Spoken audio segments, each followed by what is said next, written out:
What's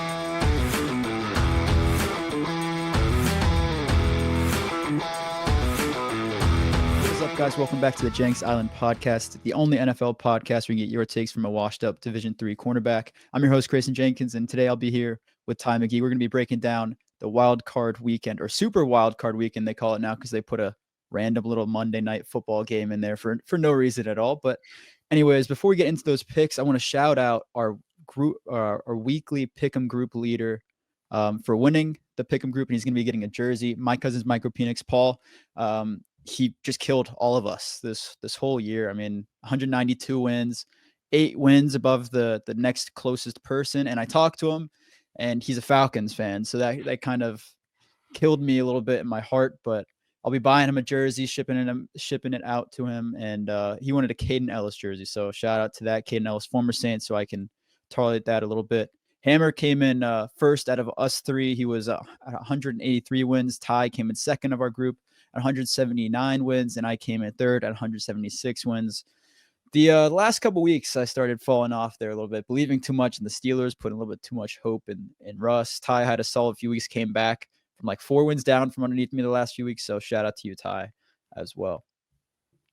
Anyways, huge wild card weekend. A few really fun games here that I think should be closer than people expect. The first one being the first Saturday game, the Chargers taking on the Texans. This is going to be a good defensive battle, in my opinion, because if you look at the rankings, the defensive rankings, both teams are top 10 in rushing yards per game allowed, passing yards per game allowed.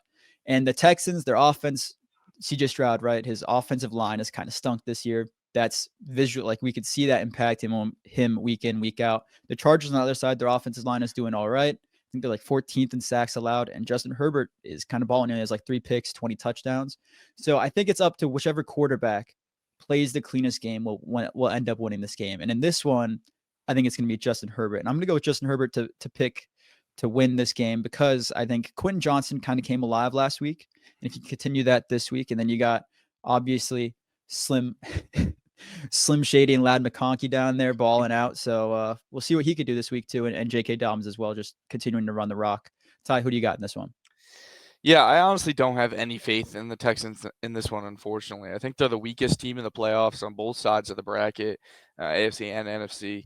I think they just kind of snuck in with a really bad division. That's, if you heard Pat McAfee talking about it, like the AFC South has no direction at all in their head coaching searches and just, their quarterback situations and who's running their organization. So I think the Texans just, happen to be the best team of a bad bunch. I don't think they're a bad team. I just think they're kind of going through that sophomore slump with Stroud. They really need to invest in that offensive line, as you mentioned, in the offseason. And I just think, I know both these teams are top 10 in defense, but, there's kind of levels to being top 10 in defense, right? Like the Chargers are the number 1 scoring defense in the NFL, barely letting up 300 points. I think it's a 301 or 303 or something like that. So, they would be, one of the only teams to let up, less than 300 points if, it's a couple things swing a different way. So, I just like the way that their defense plays. I think they're really well coached too. I think Harbaugh, he just gets these guys going, and they win games no matter what, whether it's the run game early on in the season with Dobbins or, as of late, just playing, clean football with Herbert and McConkey and just playing really good defense. So I just struggle to trust the Texans team with the way that Stroud's playing and the way that their offensive line is. So if you talked about who's going to be the better quarterback in this matchup. If we just look at the regular season, right, it is Herbert. So I'm going to go with the Chargers here and just trust that everything that they built up in the regular season, everything that Harbaugh's really preached within them defensively and offensively, just wrecking havoc on defense and take care of the ball on offense. So I'm going to go with the Chargers here. Yeah, and I like that you brought up the division or the divisions early on, and then you mentioned defense, the levels to it, because the Chargers, if you look at it, both the Broncos and the Chiefs made the playoffs, right? And then the Texans, all three teams in that division just aren't very great. The defense, that's what, 6 free games that you can kind of. Yeah, it's not an easy game like against the Colts maybe, because they are always like all over the place week in, week out, but they're easier opponents than what the Chargers had to face, except for the Raiders. I'm not talking about them. Anyways, next we got the Steelers taking on the Ravens. This is a fun matchup because it's a divisional matchup as well. Third matchup between the two teams this season. They split it in the regular season. We'll see what they do in this one. Ty, who do you got? Yeah, I think this is by far the worst game. I know I said the Texans are the worst team in the playoffs, but the Steelers have to be the coldest team in the playoffs. The last four games, I know they play quality opponents, but they just have gotten pumped week in and week out. The offense cannot do anything. Um, Russ has just kind of hit that wall where he can't keep that offense going. Surprisingly, Najee Harris has been one of their bright spots. Um, guy looks like he's running in jeans, but apparently, past 4 years he's had 1,000 yards, kind of snuck right underneath us. So, I just don't think. I think that first time around, I know the Steelers beat them and they kind of split this series. But if you look at that first game, right, how did it go? 6 field goals from Boswell. I know we talked about this the second time they played, and Derrick Henry just did not get the ball that much. The second time around when they played, I mean, it was kind of a different story, right? The Ravens Mhm. looked like the Ravens, and the Steelers just looked like the team that we've seen from them the past couple weeks. You even have people in the media starting to call for Justin Fields, and I know we've seen that sprinkled in parts of the season, but when you're calling for the backup, in the wild card round, I mean, I think it must be pretty legit, right? And part of this could be my hate for Russ, but I just there was a point in the season where I was like, okay, he's serviceable again. He can be a good quarterback for this team, and I honestly stopped the hate for him, and didn't wasn't rooting for them to lose week in and week out. The past 4 weeks though have just been abysmal, and Mhm. I don't think that they can get it going again. This team played each other very recently, so I don't see much changing in what goes down in the matchup. I think the Ravens stick with the same formula. I think it does hurt them that they probably won't have Zay Flowers, but you look at the Ravens offense, right? They haven't. It's not like Zay is a 1,500-yard guy for them, right? They really, use everyone. Bateman, Mark Andrews has been the guy for them as of late too. I think he has a touchdown like every week for the past like 8 weeks Bateman's or been something like he's been a that. big But play guy for them, which yeah, is yeah. exactly. So I just think Baltimore, they're hot. Steelers are cold. So it's Baltimore for me. Yeah, I'm gonna do the Ravens here as well. And like you said, Zay Flowers being out, it does impact their team, but he's not the most valuable player on that. Like Lamar and Derrick Henry. If one of those two are out, then we'd be talking about those injuries a lot more. The Steelers, like you said, coldest team in football. They in the regular season, they had the few weeks where their offense was really good. George Pickens was getting involved. We even saw Justin Fields for a few weeks there, getting like wildcat carries, things like that. The offense has kind of just gotten stale. They've gotten a little bit boring on offense too, I believe, and I just think that's kind of hurt them. Maybe if they open the playbook up a little bit in this one, they might see a little bit of more success. But this Ravens team is coming, and they're at home. The building's going to be going. I'm going to do the Ravens here in this one too. Next, we got the Sunday games. We got your Broncos taking on the Buffalo Bills. A lot of fun in this matchup because Bo Nix has been rolling recently, and the Bills have been rolling as well. They've had a couple close matchups, and obviously they just lost to the Patriots, but that was without all of their starters playing that full game, so no one really cares. Ty, this is, I mean, got to be a huge game for you, right? Bo Nix posted a huge hype video. It was pretty sick. And not as a Broncos or Bo Nix fan, like that was a sick moment. So I know you're hype. What do you got in this one? Yeah, finally a good AFC matchup coming in on here on Sunday. If you listen to the media this whole week, right, this is the game that everyone's kind of had their eyes on as the possible upset. The matchup that both of these teams really didn't want because Buffalo, unfortunately, probably picked the hottest wild card team, and we picked the team that has the MVP in my eyes. So it's a tough matchup for both sides. I think if you look at a few things, right, if you look at the Denver pass rush, that's going to be a big battle for them, right? Because the Bills have less than I think 15 sacks allowed this season. Part of that being the O line, part of that being Josh Allen. His athleticism and ability to move in the pocket and throw people off him as a behemoth. Then Denver on the flip side, 60 plus sacks, right? We've never seen a matchup like this in the playoffs before. A 60 plus sack team and less than 15 sacks by the offense. So I think if Denver, you know, I think they have a bit of an edge there in the fact that their guys are big and athletic, right? If we look at, how they handled a guy like Mahomes, right? I think Josh is a little bit more athletic, but Bonito has kind of been that spy guy against Mahomes where, if Mahomes starts to leak out, Bonito's kind of spying on him and can come in and force either a short gain or a sack or something like that. Jonathan Cooper is a big athletic guy. Even the guys on the interior, if you look at JFM and Zach Allen, obviously they cause a lot of havoc with their pure strength, and but their speed is also a slept on aspect of the game, right? They're not just bruisers. They can kind of move in space and catch some guys from here and there. So Mhm. I think that's one big aspect of this game. The other one, and I heard Orlovsky talk a lot about this, is that what the Buffalo Bills like to go into is single receiver on the one side, four receivers on the other side, right? Or even if they go single and three and they have a back in the backfield, they have their options, right? They can go one on one on the outside.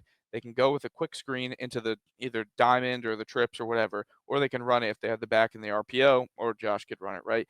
The problem with that is Pat's going to sit on the outside on the one on one situation. Mhm. You're not going to throw at Pat, right? He gets minimal targets per game. They don't have a number one, a bona fide one, who's going to be able to get open consistently with him. And then you look at the other side, right?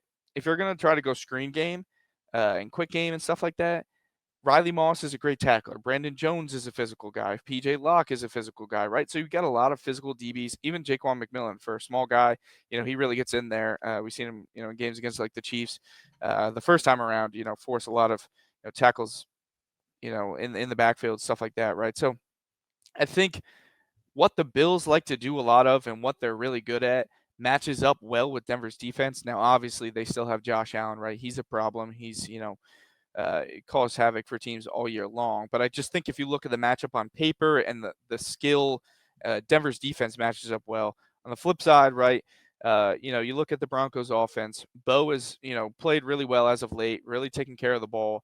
The Buffalo defense, though, forced a lot of turnovers. Although they let up a lot of yards, right, they've been kind of, scrappy all year with bend don't break, right, force a lot of turnovers. So that's another battle that we got to look at is can Denver hold on to the ball and not give Buffalo the ball? Because if they start giving the ball to Buffalo, Yeah. everything that I said defensively kind of goes to shambles, right? If you give Josh too many opportunities, I mean, this team is averaging 3 points per drive, which is historic numbers for a team that doesn't have 1,000-yard back or 1,000-yard receiver. It's just a real testament to what Josh Allen can do, but I think both teams are really, really well matched. Everything I talked about there is, here's this juggernaut offense, here's this juggernaut defense, and here's how well they match up, right? So I think everything is a pretty even matchup here. It just comes down to, can Denver hold on to the football and can they get some sacks on Josh Allen? I think that's really going to be the big deal here. Otherwise, Josh he's just too much of a problem.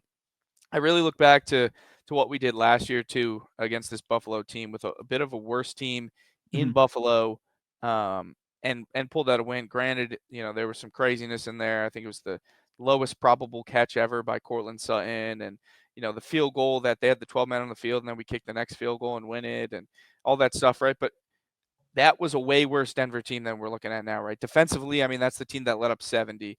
Yeah. Offensively, that was the team that was a letdown with Russell Wilson. So I just think coming to this matchup, this is a better Denver team. I think a really well placed to win. And I think if we're going to see an upset anywhere, I think it's this one. With all that being said, I think obviously I'm just going to go with Denver in this one.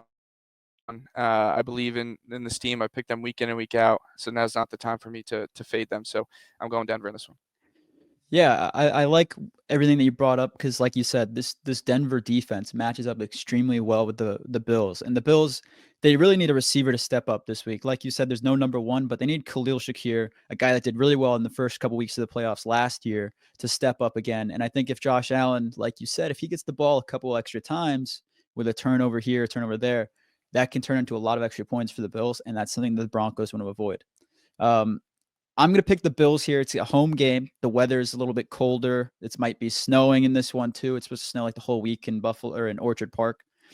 And I will say, I think it'll be a really close game. I'm going to go like 23-20. It's either going to be 23-20 or like 31-28. That's kind of like my two picks. It's going to be either a little bit higher scoring or lower scoring. So anyone out there making a bet this game, I would pick the Broncos plus 8.5, but I will pick the Bills to win this one just because I think Josh Allen will take advantage of. I don't want to say Bo Nix is going to throw like one pick in this one, and that might be all it takes for this game to end. And maybe Josh Allen might turn the ball over a couple times as well. We'll see. But I'm really excited for this matchup. It's gonna be a fun one on Sunday. Next, we got the Packers taking on the Eagles in Philadelphia. The Eagles and Packers both have quarterback injury issues that are kind of playing smoke screens on both sides because it's looking like both quarterbacks are going to play. But obviously, Jordan Love says he's not feeling numbness in his hand, whatever, yada, yada, yada. And the Jalen Hurts, the Eagles, he had a concussion the last week. and yesterday. I think he finally participated in a practice today. So I think they'll both be all right for this game, which should make it a lot more interesting. But the Packers team, they lost Christian Watson this past week with an ACL injury. The Eagles are basically coming in, I want to say, fully healthy on both sides of the ball with all their starters rested last week. So their starters are going to be ready to go. They might start off a little bit slow with that rest, like a lot of teams do. Whenever we see a team get rested, coming out of that rest, they come out a little bit just rusty.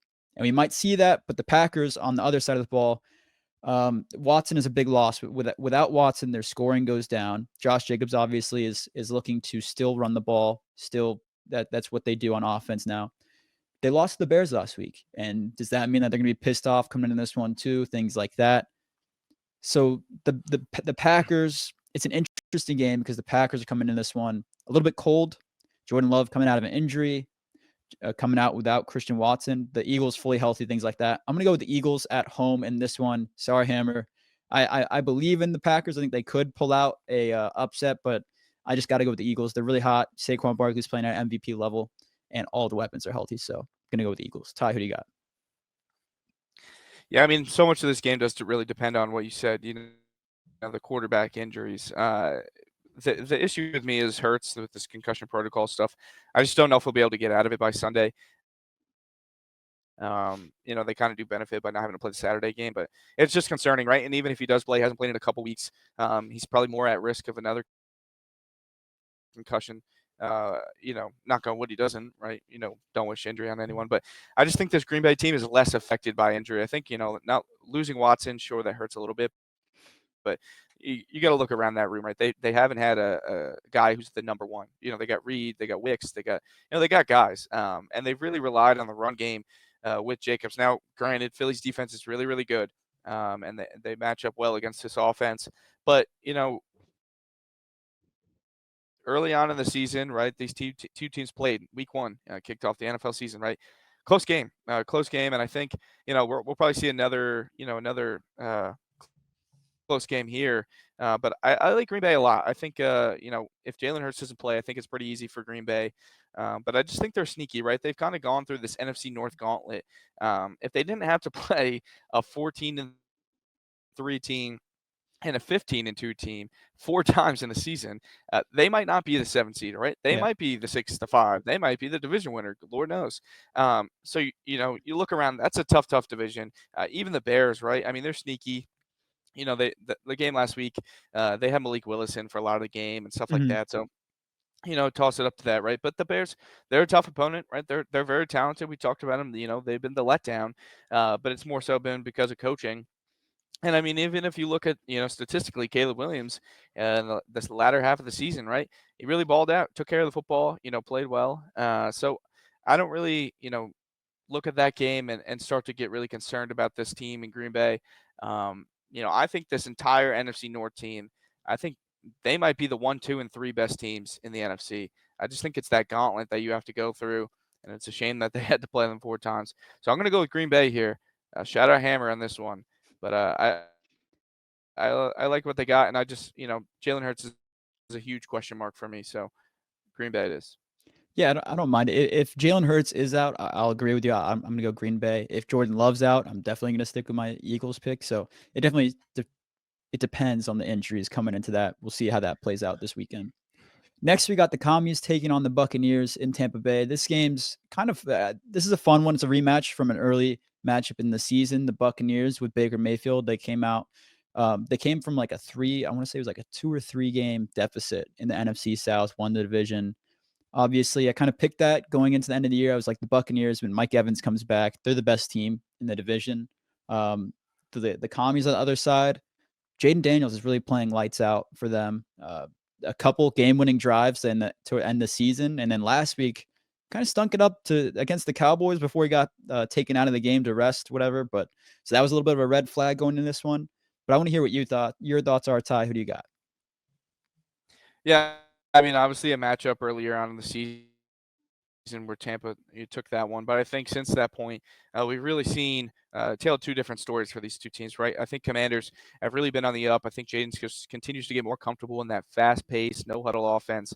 I think it's key for them, right, to get a lot of motion get this running game going, right? Maybe some two back sets with a little orbit motion to kind of help Jayden read what's going on the defense, and also just help get that run game going because that's something that's really struggled for them in the past couple weeks. So if they can get movement, kind of get the defense moving, run away from that movement, stuff like that, right? Really got to get Brian Robinson going. So that's a big concern for me. But otherwise, right, like I said, this offense has just been on the up. This team as a whole has been on the up. And if we look at Tampa, offensively, I like what they have, right? I think they run the ball really well. I think, McMillan has really, really shown out in the second half of the season. And obviously Mike Evans. Baker's playing like a top 5 quarterback. But you look at that defense, I mean, I think it's soft as baby shit. I think they have been really, really bad the last couple weeks, which is surprising, right? Because, the last time they played this team, they looked good. They beat Philly. They beat Detroit, right? They beat all these teams early on in the season. But in that latter half of the season, I think they really, really, kind of took their foot off the gas defensively. They do get Shaq Barrett, which is nice, right? I mean, I know he hasn't really played all season long, right? He just came out of retirement, but he's still a weapon. He's still, a force for them, and just really understands this defense because he's been there before. But I just think it comes down to the Jayden Daniels in this offense have just been too hot. I don't think Tampa again, just another product of a weak division in my Mhm. eyes. I think they're a good football team. I definitely think they're better than the Texans. But I like the Commies a lot. I'm going to go with Jayden Daniels here. I know I'm picking 2 wild card upsets already, and probably on my way to a third. But I'm going to go with the Commies here because I like this kid, Jayden Daniels. Yeah, I'm gonna pick the Commies here as well. I think the Buccaneers, right? Like you said, their offense is pretty solid. Their defense, though, it just does not look great, and especially in the pass game, it looks pretty rough. I mean, you let Spencer Rattler in the first half of last week just drive down the field passing the ball against with literally 0 weapons at receiver. So it's definitely a red flag for that team. Obviously, Terry McLaurin coming in this one as the main receiver for the Commies, and then you look at it, Marshawn Lattimore. I want to say he's going to be back for this one. I don't know for sure yet. Obviously, his hamstring injury is always plaguing that guy every single week. But him and Mike Evans have that little rivalry every single week, and it's going to be a fun matchup to watch on Sunday. So I'm interested to see what he does against Mike Evans. I think if the Saints had Marshawn Lattimore, they wouldn't have let him get that record this week. And Mike and Marshawn Lattimore hates him. Like, he just absolutely hates the guy. So I think he's going to do his best to shut him down. And without Mike Evans, the passing game, like you said, McMillan has been a very solid rookie for them. He's showed up in some big moments, but it makes it a little bit easier for the Commies for the offense to score enough points to beat the Buccaneers. So I'm going to go the Commanders here as well. And quick question before we get to the final one, Ty. Hammer and I had a discussion. I put out a tweet about the Mike Evans record, right? I said it's the softest thing I've ever seen from an NFL team to let Mike Evans go out there after the game's over with the playoff spot on the line, technically still, because if they turn the ball over, Saints return it, whatever, the playoff was still on the line for them. The Saints come out and let Mike Evans run a 5-yard out route. No one touches him at press or anything, just kind of give him the record. He spikes the ball, acts like it's like the Super Bowl, things like that. $3 million. I'm not going to blame you. I would probably do the same. Same, Mike. Anyways, the point I'm getting at is it soft to let the other player do that when he's a rival team player? Would you let him get the record, or do you put like a couple guys out there just to not allow it to happen at all? Yeah, I mean, I could see twofold on this, right? I think it is, a historic thing that, is great for the league and it's great for Mike Evans. I do think it's a little bit soft to just let it up, but at the same time, right? Like, I mean, who's to say they were letting it up, right? Press him, right? It's Mike Evans. He might Yeah. cook your ass. They were still running pick slide. So, if you get drilled by, some dude coming in to set a pick on you, I mean, there was 36 seconds left, right? They were going to get that 5 yards one way or another. Um, you're also the Saints, right? You're not trying to win at this point in the season. Yeah. You are trying to tank for a worse pick. Yeah. So, like, you're not trying to take one, crib it the other way, and get the 2-point conversion either. Um, so I don't know. I mean, I saw the tweet, and I knew it bothered you, and I know it obviously bothered you because it's just Mike you just Evans of can't. all people, man. Yeah, you, So you hate frustrating. Mike Evans. You're a fucking Mike Evans hater, and I get it, right? I get it. I understand it, but I just think he was going to get open one way or another, right? They were scheming it up for him. They were going to give him the 5 yards. And I mean, I was surprised at the play call even. I thought they were just gonna throw a screen, block everyone out Yeah, there, and he was something gonna like get the that. 5 yards. But, they got that slide motion going, and I was like, "Okay, well, this is money." There's no way in my mind, I immediately when I saw it, I was like, "Okay, there's no way the Saints could defend this," right? Like, you're just not Yeah, trying to unless get. unless you specifically put like 2 to 3 guys, you say, "Don't worry about the other receivers. You just guard Mike." Like that's the only way they could really stop it. And they ran man coverage with Alontae Taylor on him. He just like he saw the Yeah. slide motion and backed up like 10 yards, and it was just like you Yeah, I mean, you're not stopping it. too, if they put those guys out there, right? If they double and triple them, I mean, they're getting shit on in the media. They're getting Yeah, absolutely grilled. Like part of that, I that's think, that's the is rivalry though. Rizzy coaching Yeah. for like respect, right? Like I Yeah. think it's like he's gonna get other interviews. He's getting interviewed by other openings. Like, no one's gonna be like, he might have gotten questioned like, hey, like, what was that douchebag move you did? Fucking putting 4 DBs on Mike Evans. You know what I mean? I Like, I will say, Ty, if it was your boy Sean Payton, I think he triples Mike Evans because well, that's something he listen. would do. I mean, listen, we talked about there's levels to this shit. There's levels to coaching, right? We got a Hall of Fame guy, and we got a good interim coach for a couple weeks, and then he'll go back to he'll probably end up on the Denver coaching staff as an assistant special teams coach, and yeah, that'll be the rest of his Darren Rizzi's career. Yeah, no, I love Darren Rizzi, and I think like he was like a decent interim with what he was given, but man, just being like just kind of letting it happen. It was rough for the Saints fans' eyes. Anyways, I digress. Getting into the Monday night game, the random Monday game that shouldn't ever be there. It should be on Saturday or Sunday. Come on, like giving getting these teams an extra or 1 day less of rest going into next week, whoever wins, which is kind of like I think that's just unfair. But anyways, you got the Vikings taking on the Rams. This is a really fun one in my eyes. I think the Vikings, obviously, like we've seen the last few weeks, Sam Darnold has played really well, and then last week he played like absolute dog shit. And he was seeing ghosts the whole game. And then you got the Rams coming in. Not sure what to expect from Matt Stafford or this team because they rested Matt Stafford last week. But with the fully healthy offense, this offense is fully capable of beating anyone in the NFC. And like you said, Ty, throughout the last probably 8 weeks of the season, you don't want to play the Rams in the playoffs. You don't want to because Matt Stafford has a lot of playoff history, experience, things like that. He led them to a Super Bowl win, obviously, a few years ago. So this team is fully capable of beating whoever they play in the NFC. And for that reason, I'm going to go with Los Angeles here to beat the Vikings, mainly because Sam Darnold obviously has played well all season, but he's kind of seeming like the pressure is getting to him. And I think last week was a really big playoff atmosphere, and he struggled to meet the expectations of the Vikings. They still do have Justin Jefferson, Jordan Addison, a lot of targets, Aaron Jones for the running game. But if you can't hit those targets, you're not going to win a game. And I don't think he's going to be able to do that this week against the Rams, facing pressure from a good D line with the Rams too. So I'm going to go the Rams in this one. Ty, who do you got? As you've mentioned, I've been hot on the Rams as of late. There's no team in the NFC that I've been hotter on than the Minnesota Vikings since the beginning of the season. I mean, I told you in the beginning, I think this is my NFC Championship dark horse, right? I think they can get there.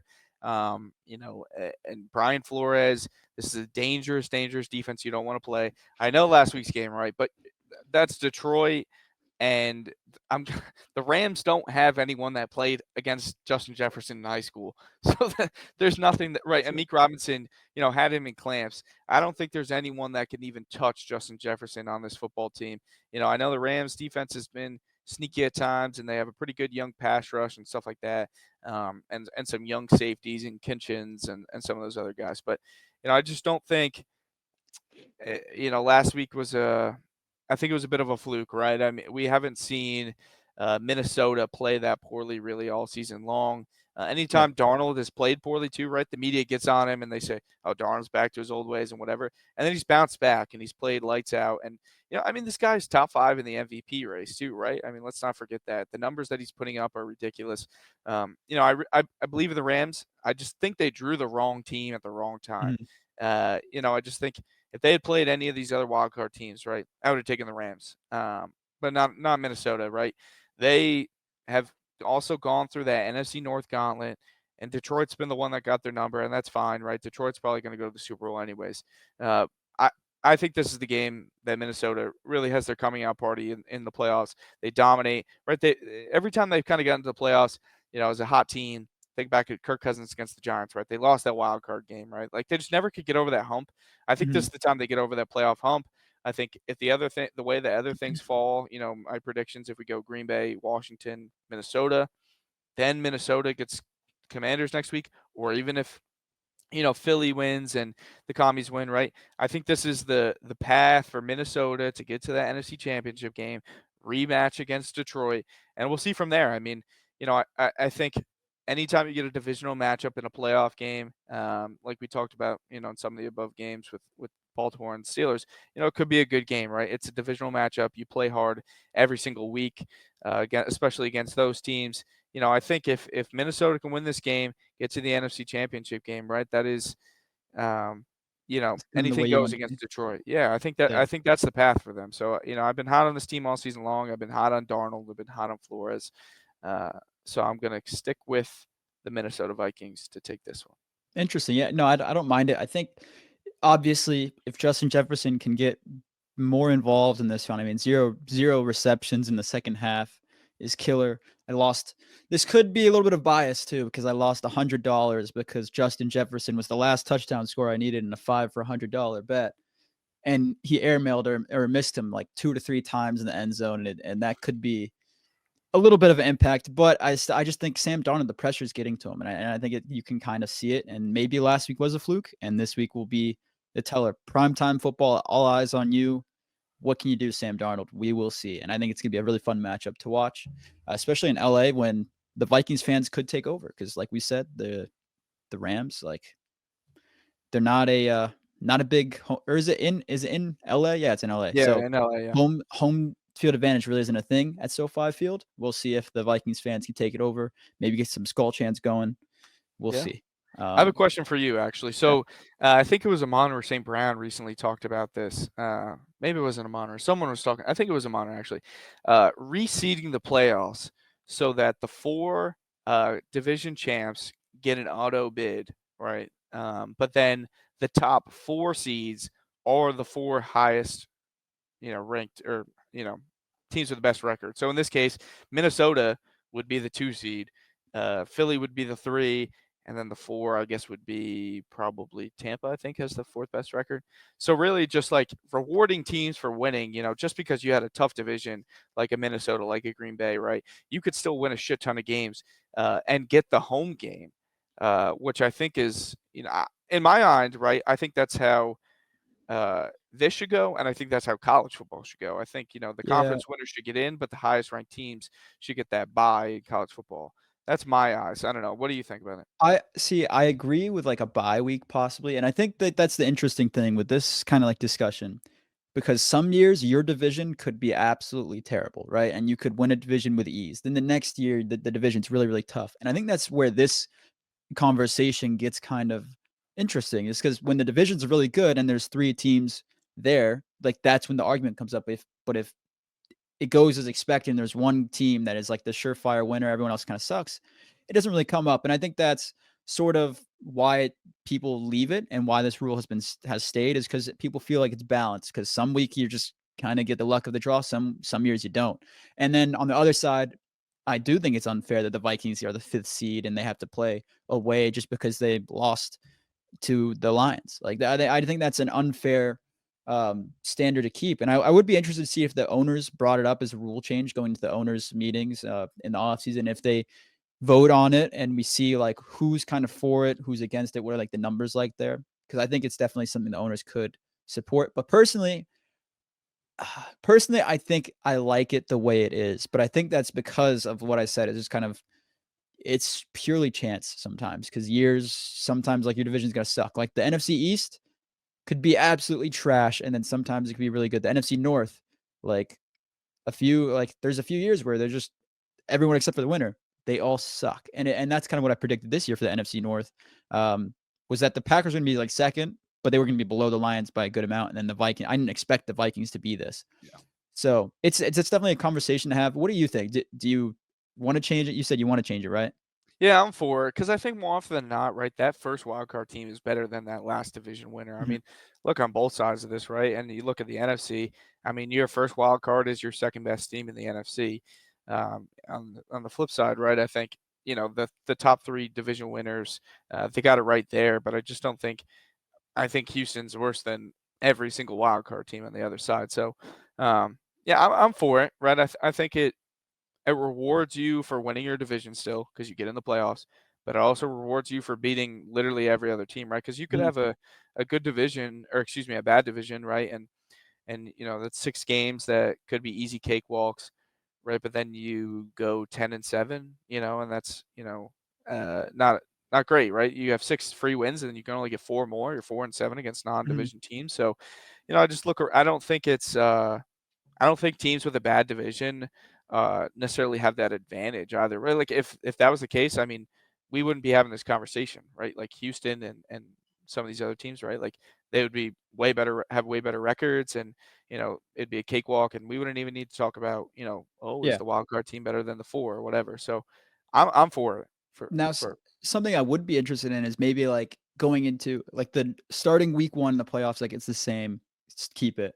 But going into week 2, if they change it to whoever had the more wins during the regular season, then they get home field advantage. That would be a little bit of an intriguing thing, but I just I don't think that's really plausible necessarily. I yeah. think that's kind of I hate the idea of overrated, but reseeding too, right? I've heard a lot of people talk about it in college football, reseeding after the Mhm. first. I hate it. Stick with the seeds that you did in the beginning, right? You know, hindsight is 2020, but I don't think, that's not what we're doing here. We're going based off Mhm. records. I don't think changing it around. I think if you're going to do it, it's got to be in round 1, Yeah. especially because there's more of the teams, right? Doing it later, I mean, just kind of because at that point, right, the 1 is already playing the lowest seeded team. Yeah. So, it's But that's why I mean, like, if that's the lowest seeded team, technically that team could be better than like a team like the Texans. Like yeah. if it is the Broncos, like I don't know. Did you guys didn't have a better record than the Texans, I don't think. But if it was like Um, um I think the Packers have the same. No, the Packers do have a better record than the Bucks, or the same record as the Bucks. Packers do have a better record. And if it's like the Packers are playing the Lions week 2 in the playoffs, which could happen, right? The Lions could be playing the Packers instead of playing the Buccaneers or a team that's much worse. Like yeah. I think that is where that could come into play, and I think that's something that would be interesting. But I just think week 1, like this is the way it's been. I think it's like the luck of the draw. But I do see where players are coming from, and I could see owners voting on that in the future. Would be interesting. Yeah, I mean, it just comes up with, right, Minnesota's gotta play, and Detroit too, had to Mhm. play a game the last week of the season for either the 1 or the 5. So and I mean, yeah, Denver actually has the same record as Houston too. So, I mean, based on tiebreakers, right, that could be a huge, huge boost. Yeah. So, yeah, it's an interesting food for thought. I mean, I honestly doubt anything happens with it, but, if players start talking more and more about it, maybe rumble through the owners and the vote Yeah. goes through. Yeah. For sure. If the players, like the players union, start all coming together, like, hey, we want the playoffs to be changed, that can definitely force some change in the NFL. We'll see. But the owners are pretty stubborn. We've seen that too. So Yeah. anyways, that'll do it for our wild card weekend picks. I did create a group playoff bracket. So if anyone's interested in joining, I made it public. I'll put the link down below. We'll shout out the leaders every single week, but not a giveaway for this one since we did one for the regular season. But if anyone just wants to join to be shouted out or keep track of who's beating who, I'll put that in the comments section down below. As always, check out our social medias at Jenks Island and check us out wherever you get your podcasts: Spotify, Apple Podcasts, YouTube, wherever. We will see you guys next week.